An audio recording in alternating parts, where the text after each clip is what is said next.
Kuishe hii ni ya muda, inalingana wewe unakaa kwa mtandao muda gani. Labda umefanya shughuli zako umemaliza, umeamua kwamba mimi nakaa kwa mtandao masaa matatu. Wewe chagua bila live data. Hiyo una live data. Nani anajua unadai nini kwa simu yako? Kuja. Yes. Unadai nini ili kupata bila live data? Kwa majina naitwa Josephine Waswa kutoka Bungoma Mabanga Kasosi Village. Sana mimi nilikuwa first of all nilikuwa kwa shamba napalilia miwa. Mimi ni mkulima wa miwa.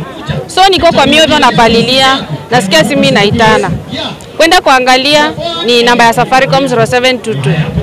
Na nikasema hao watu wa Safaricom wananipigia simu juu ya nini? Ama nimetumia pesa mingi ya mtu anataka kureverse. Nikasema si wa reverse tu basi. Na nikachukua simu. So wakati nichukua hiyo simu na mtu akaanza, how are you Josephine Waswa? Nikasema I'm fine. Na akasema you are the lucky winner of 1 million shillings. Mimi nikawa tu nimeshangilia, nimefurahia.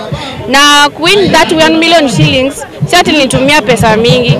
I only used 19 bob kutumia bundles, na ndio my entries zikakuwa 25, and that was my day. It was on a Monday.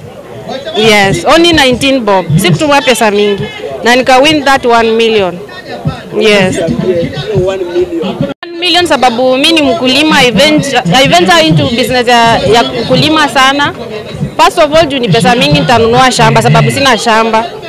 Then hiyo pesa itabaki, bado nitaendelea kuinvest more kwa hizo miwa. Ndio niendelee kupata pesa mingi. Sababu hiyo ndio biashara mimi hufanya. Na pia on top of hiyo 1 million ni pesa ambayo tutapata zawadi kusaidia hiyo community.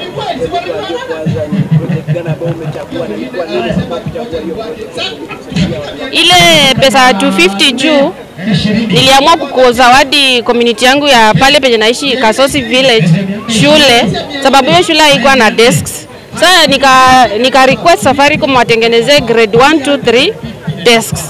Ndio maana niliamua kuchukua hiyo shule sababu ni shule yangu nilisoma from there in my primary.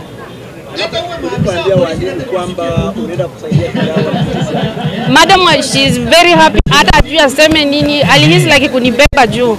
Juu hakuamini mtu kama mimi naweza msupport na aweze kubuild those desks.